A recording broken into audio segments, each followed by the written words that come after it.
Well, good evening. It's good to be here. I was thinking about it a little bit ago, and you look outside and it's just pouring snow. And when you're a little kid, this is like the most exciting thing. You're like, yes, no school tomorrow. I can go play in the snow. And as an adult, I look at it and go, that is so much stinking work now. I got to go home and shovel. I got to deal with this. I hate it. If it could go away, that'd be awesome. So it's just, that's a funny little thing. I was thinking about, we're going to be in 1 Samuel 23. So if you were here last week, Brad kind of brought us to the end of 1 Samuel 23. We're going to pick up where he left off and kind of move into 1 Samuel 24 tonight. But I was thinking about it this week, and I was thinking about this idea of progress. And we are people, you and I, who love progress. No matter where we're at, if we're here in life, we're trying to figure out, how do I get there? How do I get over here? How do I take the next step forward? How do I move up the ladder, right? There's just something in us that goes, I want to keep moving forward. I want to keep taking ground, making progress. So for some of you, it's work-related. It's your job, right? You go, I want to move up. I want to get that promotion. Others of you, it's financial. You start thinking of things you're going to save for, the new house, the new car, the new motorcycle, the new boat, whatever that is, the new snowmobile for like 2 months in Spokane. Whatever it is, you start thinking about those things you want to save for. Some of you, it's relationally. You start thinking about, how do I enter into this relationship? For me, it was my wife. She looked at me and I was a punk and she didn't like me. And so it was like, how do I go from punk stage to husband? Like, how does this work? So there was like this thing that I was trying to figure out. And I think on most days, she's happy with the choice she made. So, we just think about things this way. Well, how do I get from here to there? And one of the questions I found myself asking, and it has to do with jobs, relationships, finances, all this different stuff. But one of the things I found myself asking this week was, what am I saving for right now? I would ask you the same thing. What are you saving for right now? Or what are you looking forward to? What are you hoping for in the weeks or months to come? Because as I ask that question, I think we can instantly start going ding, ding, ding. Like there's just a list of things, right? We already know it's 3, 4, 5, these 6 things that I'm saving for, I'm looking forward to, I'm hoping for. Generally speaking, we're not very content people, you and I, right? The quote-unquote American dream, if we want to go there, what the American dream is, it's about prosperity, it's about success, it's about upward social mobility. That's the American dream. And not to say I'm striving for it, not to say you're striving for it, but that's what it is. But I think in this idea of progress, there's some unique temptations that you and I will face. There's some pitfalls, some potential pitfalls that we're going to find along the way. And I love our text tonight because it really brings to light how we're supposed to respond in these types of situations, these moving up, moving forward situations. And so I want to move into our text, but before I get there, I want to recap just to make sure we're all on the same page. And so if you haven't been here, what's been happening as we look at David is he's on the run, okay? Saul is the current king of Israel, and David is kind of the king in waiting, the king to be in Israel, and Saul is after David. David is running for his life, fleeing. He's found himself in the wilderness running from Saul, okay? Jonathan is Saul's son. Saul expected Jonathan would become king, but it's going to be David. The people around are singing and praising David for what he's done, right? Saul kills the thousands, David the 10,000s. And so Saul, in the midst of all this, there comes a point where his frustration, his anger kind of peaks, and he just goes, you know what? I'm done with David. I'm going to kill that guy. I'm going to take him out. I'm the king. I can do this. I'm taking David out. David gets word, and like you and I would do, he flees. He splits, right? He's in the wilderness. And as if David's life isn't complicated enough at this point, as he's in the wilderness and he's literally running for his life, as if things aren't bad enough, David's out there in the wilderness, someone comes to him and he gets word, hey, David, the Philistines are about to attack the city of Keilah. They need you. You're the guy. They want you to come help them. And David's like, whoa, guys. My life right now, it's a little chaotic. I'm kind of running. This is the story that Brad told last week. I'm running for my life. Do you not understand what's going on? And they go, we need you, David. And David goes, okay, I'm going to go to God. He goes to God. God, what should I do? Go. So he goes to this city in Keilah, and it's this city surrounded by walls. And he goes and he protects the people of the city from the Philistines. He saves them. And in the very next moment, the people turn their back on David, don't they? They turn their back and they basically hand him over to Saul. They call up Saul, right, on the sat phone. Saul had one of those back in the day. They call Saul up. Saul, David's here, bro. Get here. And as Saul comes, David somehow manages to escape back out into the wilderness. So that's kind of where we're at right now. We're going to pick up from there. David is on the wilderness, in the wilderness, on the run, and Saul is relentless. Like before, it was kind of like this thing where Saul goes, I'm after this guy. I want to get this guy. But there's this shift that happens at the end of 1 Samuel 23, where Saul isn't just trying to capture David now. He's become absolutely obsessed with killing David. This has become Saul's number one priority. I'm going to find and capture and now kill David. And I'm going to pick it up at 1 Samuel 23, and we're going to be in verses 26 through 28 and then move into 24. It says this, it'll be up on the screen. As Saul and his men were closing in on David and his men to capture them. So Saul, again, is getting incredibly close to David. He was incredibly close to Michal. Here it is again. A messenger came to Saul saying, hurry and come, for the Philistines have made a raid against the land. So Saul returned from pursuing David. This is the second time in a couple of weeks where Saul is literally honing in and pinning David down. He's almost got David. And Saul gets word from one of his messengers, Saul, we need you to come back because we're being attacked, okay? Get back. Saul takes off. David dodges yet another bullet and heads deeper this time into the wilderness. And he ends up at this place called Wild Goats Rocks. That's where the Bible tells us he goes. And it's basically like a big rock face with caves in it. It's crazy. And he ends up going into one of these caves to hide from Saul. That's where David ends up. And that's where we move into 1 Samuel 24. It says this, when Saul returned from following the Philistines, he was told, behold, David is in the wilderness of En-Gedi. Then Saul took 3,000 chosen men out of all of Israel and went to seek David and his men in front of the Wild Goats Rocks. And when it says that Saul took 3,000 chosen men, this is further bringing more attention to this reality that Saul has become obsessed with killing David. Because no longer is Saul going back and going, hey, I'm just going to take my regular army with me and we're going to go get David. He goes back to Israel and it says he chooses, in this text here, it's selecting, it's handpicking the best of the best, the most elite men of all of Israel. See, Saul's not messing around anymore. It's not just his normal army. He says, I want the best warriors in all of Israel, the toughest, the most elite. And he handpicks these men. He selects them and says, come with me. We're going to go get David. And so Saul gets his men, and they start out in the wilderness. They start out to find David. And then we come to verse 3. So this is Saul and his men. And he came to the sheep's fold by the way where there was a cave, and Saul went into the cave to relieve himself. I love the Bible. This is one of those moments where I just come and I go, I love the Bible, right? Picture with me don't picture. Understand the irony of what's happening right here, okay? Understand the irony of what's happening. David is the chosen king in waiting. He's running, fleeing for his life, running from Saul.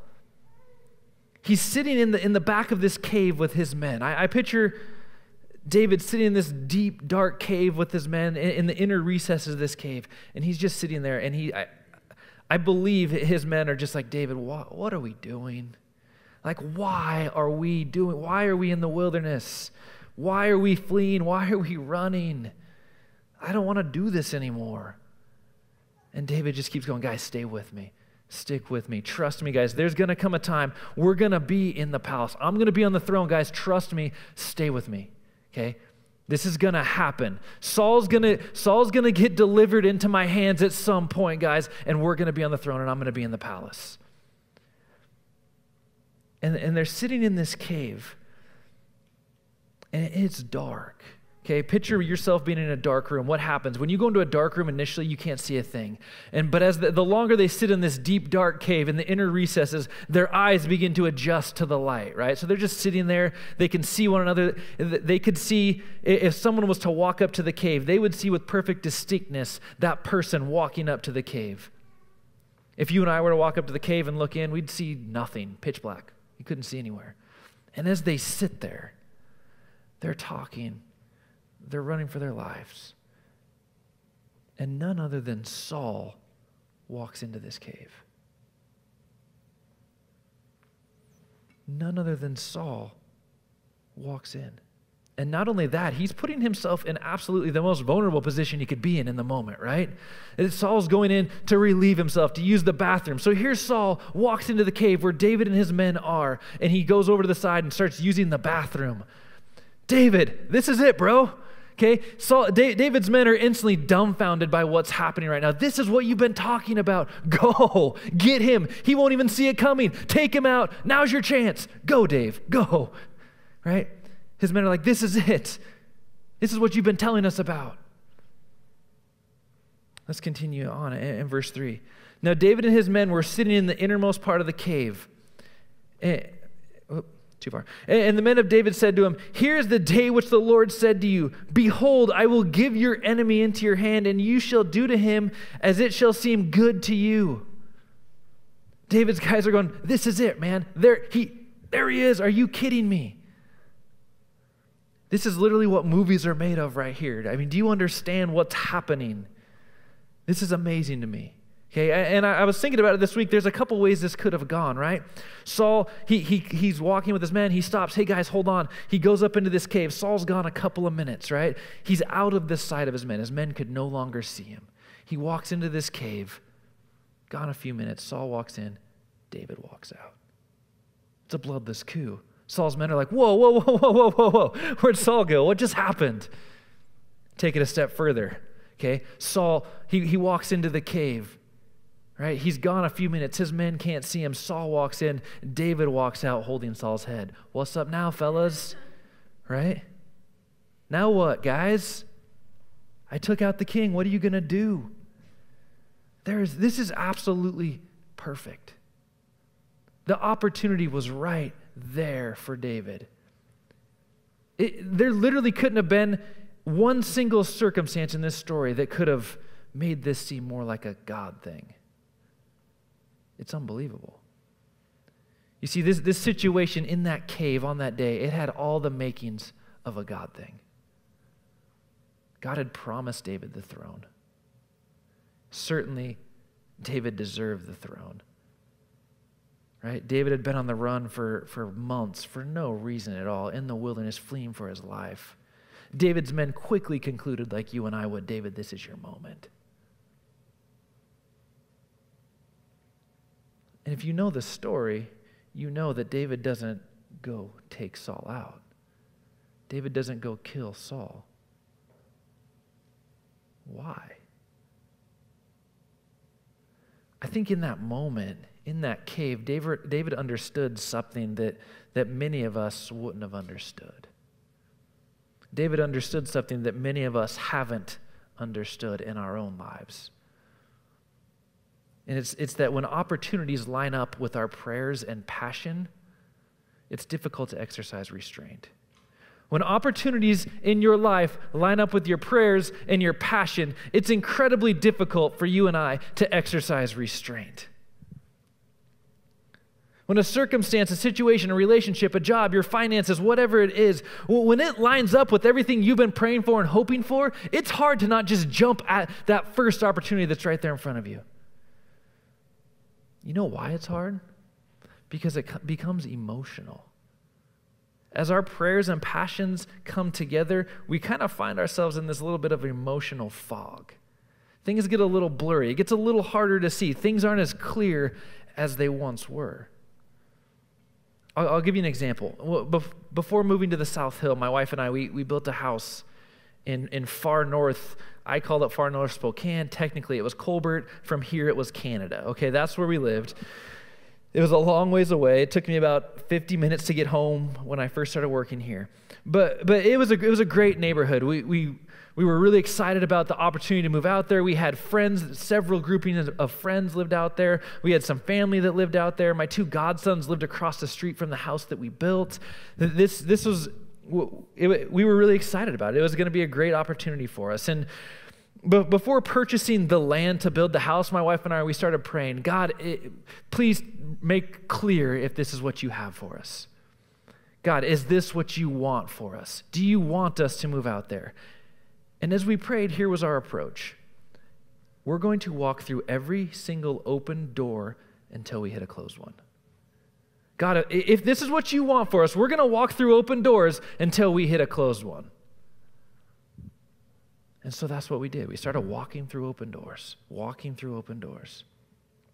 Basically, we wanted to live closer to friends and family. We wanted to be by our godsons. We wanted to build this new house. We were really excited about it.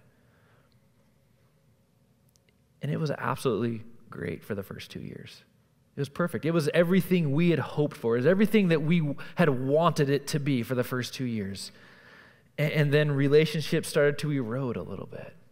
And then our property taxes, they went up substantially, which caused an increase in our mortgage, which made things incredibly uncomfortable for us financially. My wife and I had made a lot of money previous flipping homes, and we'd poured it all into this house. And so here we are in this situation. And by the time we got out of the house, we lost, not exaggerating, $75,000 to $100,000. It was gone. Everything we'd worked for, everything that we'd invested, it was gone. We left with some damaged relationships. And looking back, when that opportunity presented itself, and it lined up with my prayers and my passion, it had all the makings of a God thing. But in hindsight, I don't think it was. I think it was a Nick thing. I think it was a Sierra thing that we really wanted to do. Hindsight's always 20/20. But it became emotional for us.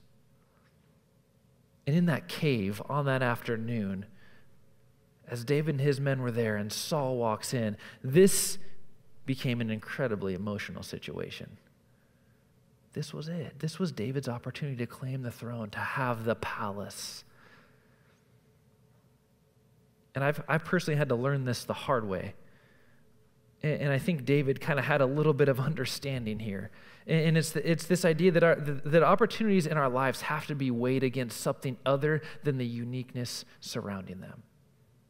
Opportunities in our lives have to be weighed against something other than the uniqueness surrounding them. Every one of us in this room, we can think of times in our life where an opportunity has presented itself and we have looked at circumstances alone. We made a decision and we were wrong. Every one of us in this room, we can connect with that. We were wrong. For some of you, you were wrong and it hurt so bad that you started to question your faith in God. God, what was that? What just happened there? It's possible you gambled on a business, right? You invested your time, your money, your savings, your energy, time away from your family. You invested all of this into a business because this is what you thought you were supposed to do. And you lost. Or a relationship, right? A long-term relationship. You invested a lot into that relationship, or maybe an engagement, and it ended. Maybe you invested before the market fell out and you lost your savings, you lost your retirement.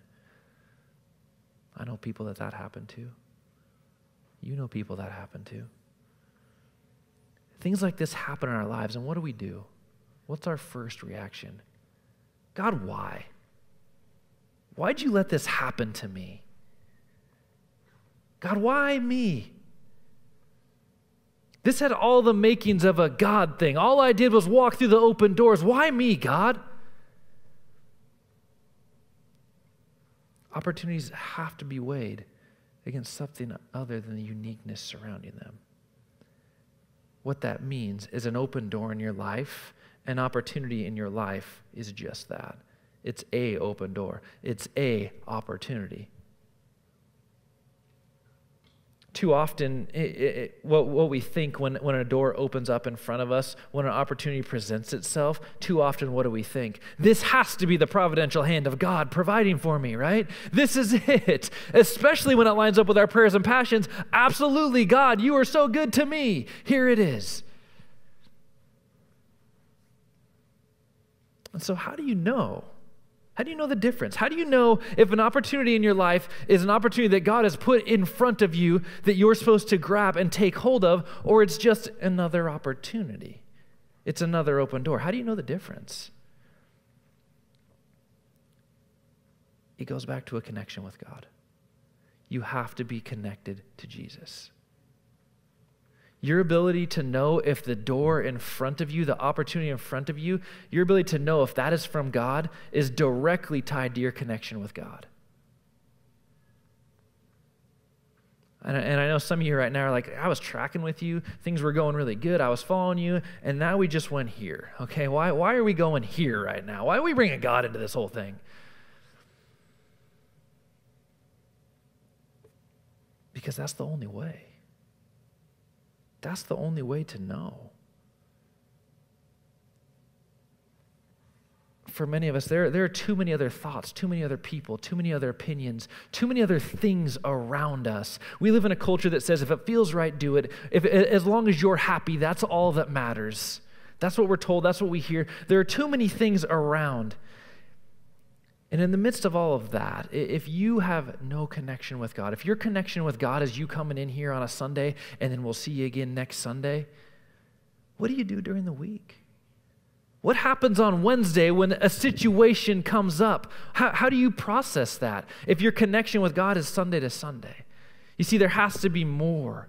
It involves you being connected with God throughout the entire week, every day, or at least multiple times a week, where you're sitting down, reading, studying God's word, that you're listening for God's voice, so that when you approach those situations, you can walk with confidence knowing this is what God has for me because I am connected with God and I know where he's leading me.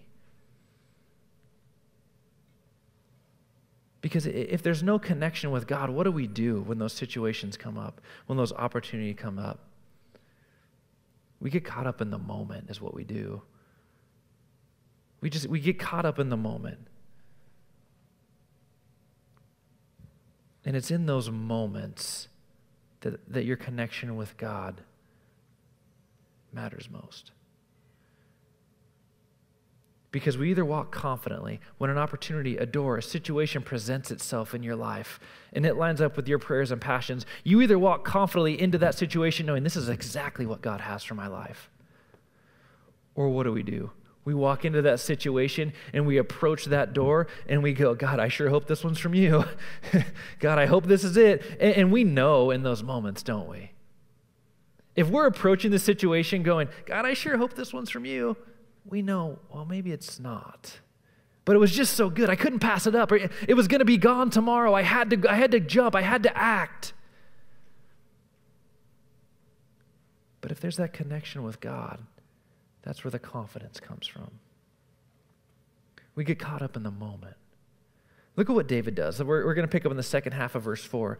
Then David arose stealthily and cut off the corner of Saul's robe. So Saul's standing there in the cave. David's guys are going, David, this is it. Go take Saul out. David gets up and he goes and he cuts the corner off Saul's robe. And if you're like me, I think guys can relate with this moment because David knew he couldn't kill Saul. He knew that wasn't an option. Saul was the king. That option was off the table. So David decides, I'm going to totally mess with this guy. I'm going to totally jack with this guy because that's okay right now. And so David goes up and he goes commando style and he creeps up on Saul and cuts the corner off his robe. Verse 5, and afterward David's heart struck him because he had cut a corner off Saul's robe. He said to his men, the Lord forbid that I should do this thing to my Lord, the Lord's anointed, to put out my hand against him, seeing he is the Lord's anointed. So David persuaded his men with these words and did not permit them to attack Saul.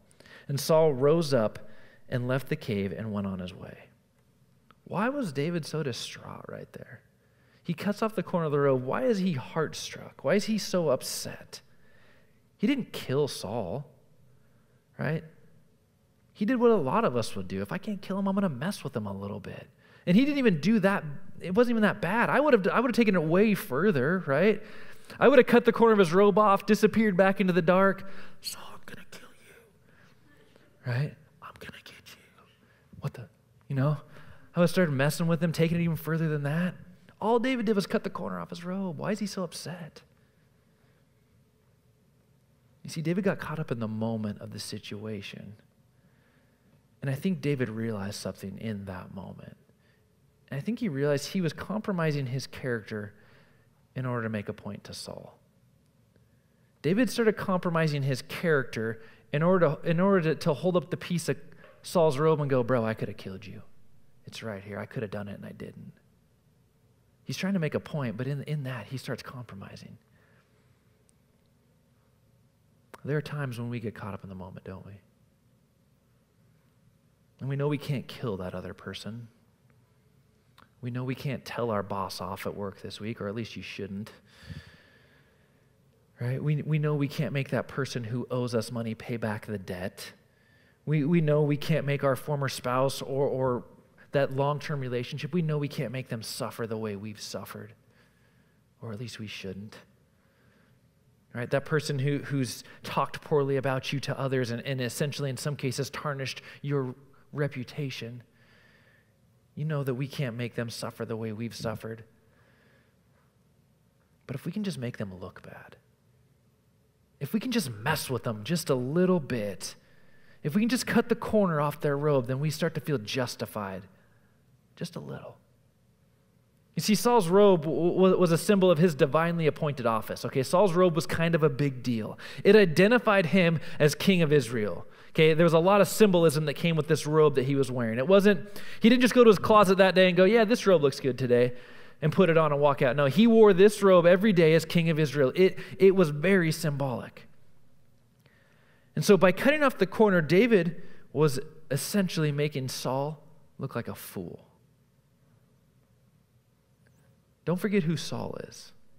Saul's a man's man, right? He's the warrior king, right? Saul's the king who swings his sword first and asks questions later, right? He's never seen a battle he didn't want to fight. He's never seen someone that he was scared of. Saul is a man, right?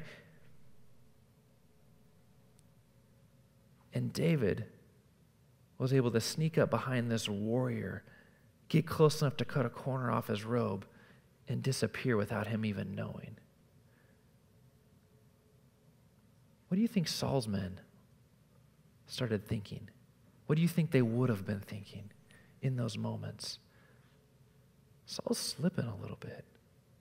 Saul's not the king he used to be. Saul's not the warrior he used to be. Saul's not he's slipping a little bit. Right? In that moment, David was making Saul look incredibly incompetent in his position as king. Let's pick up in verse 8. Afterwards, David arose and went out of the cave. So Saul had left the cave, right? Afterwards, David arose and went out of the cave and called after Saul, "My lord, the king." And when Saul looked behind him, David bowed his face to the earth and paid homage. It blows my mind that he continues to do that for Saul. I know he's king, but how could you? And David said to Saul, "Why do you listen to the words of men who say, 'Behold, David seeks your harm'? Behold, this day your eyes have seen how the Lord gave you today into my hands in the cave. And some told me to kill you, but I spared you. I said, I will not put out my hand against my Lord, for he is the Lord's anointed. See, my father, see the corner of the robe. I have a corner of your robe and did not kill you. You may know and see that there is no wrong or treason in my hands. I have not sinned against you, though you hunt my life to take it." In all of that, David's essentially saying, you and I, Saul, we're different. I chose in those moments to not be like you, Saul. We both know what you would have done. Had I been there, roles reversed, had I been standing there vulnerable, you would have killed me without thinking about it. I chose not to be like you. And what David says next is absolutely powerful. This is huge. He says this, in verse 12, "May the Lord judge between me and you." In saying that, here's what David was saying. I know God wants me there, but I'm going to wait for God to put me there. I know God wants me on the throne, but I'm going to wait for God to put me there. David's saying, I have enough faith in my God. I have enough faith in the power of my God, that he's going to get me where I need to be without me compromising my character along the way. I promise you one day you'll be in this situation. Not this exact one, but same type of idea. You're going to have this same issue. You're going to face this same problem. And there will come a time, and it's in those moments that you will discover just how confident you are in the power of your God. It's in those moments that you will know just how much faith you have in your God. And if you compromise, if you take the shortcut, you'll never know what God could have done, what God would have done on your behalf. And I know there's injustice. Let me say that. I know there's injustice. I know that some of you are facing incredibly unfair circumstances in your life. I know that some of you are going through things that you never thought you'd be going through. You're dealing with situations that you don't want to be dealing with. But you need to know that in the entirety of the process, in the whole process, God has more for you. It's not about getting you from point A to point B. God can get you from point A to point B as quick as he wants to. It's not always about from here to there. And that's something we don't always understand. We see that, we're here, we see that, we want to be there. And so we just figure out the quickest shortcut to get there. God can get us from point A to point B quicker than we can ever do it. But for God, it's about the entirety of the process. There are things that he needs you and I to learn, you and I to understand before we go from here to there. It's about growing in Jesus along the way. Your character matters more than your accomplishments. And I think some of you need to hear that tonight. Your character matters more than your accomplishments. Some of you, you're in a work situation, you're in a job, and it's an incredibly unfair environment. You're having to jump through hoops, you're being disrespected, you're having to do things that you look at and go, why am I having to do this? Why is this happening to me? You need to know that in those moments, God cares more about your character than your accomplishments. That there's things that God wants to teach you in the entirety of the process. That doesn't make it easy. That doesn't make it joyful, but it makes it worth it. Saul leaves the cave. David's men are looking at David like, are you kidding me, you moron? You blew it. He was right there. Vulnerable. This was your shot, David. The throne was yours. You just blew it.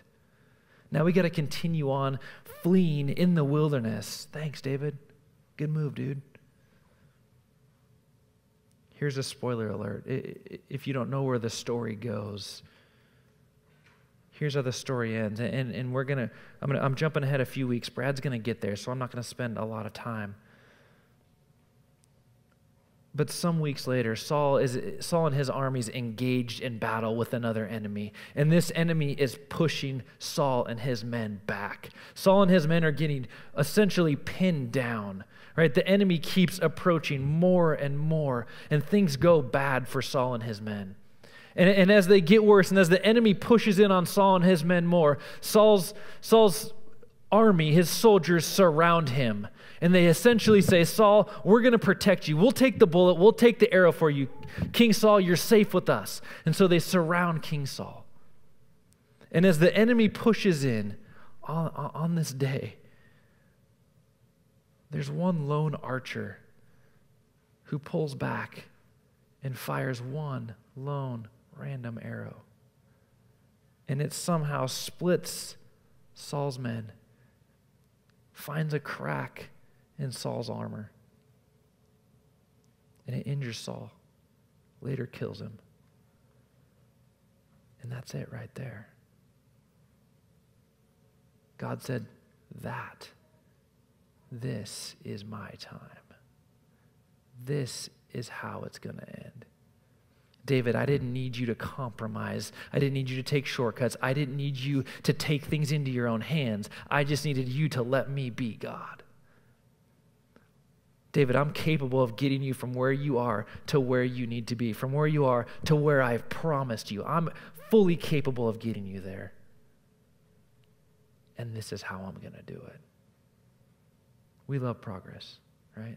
That's where we started. We love progress.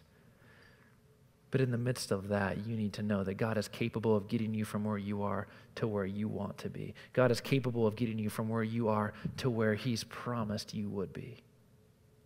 And he doesn't need you to compromise your character. He doesn't need you to compromise your integrity. He doesn't need you to take shortcuts or take things into your own hands. But the question is, are you patient enough? And do you have enough faith in the power of your God to wait? You pray with me? God, thank you for your word. Thank you that every time we open up your word, Jesus, that there is verses, there are stories that just like this one, Lord, that can show us things, that can reveal things to us, Lord, that we need to hear, that we need to learn. And God, I pray for myself, I pray for my friends tonight, that we would be able to process this, what happened to David, we'd be able to apply it to our lives today. That what happened thousands of years ago in a cave actually applies to us today, Jesus. And then we would look at it and we would go, what's going on in my life? And I pray for my friends specifically, Jesus, that the things that are happening in their lives right now, this week, tonight, tomorrow, in the weeks to come, that as opportunities present themselves, as situations happen, as things get difficult, that they would be able to, with confidence, move forward because of their connection with you. God, it all comes back to that. Everything we do comes back to our connection with you. God, thank you for your word. Thank you for who you are. In your name we pray. Amen.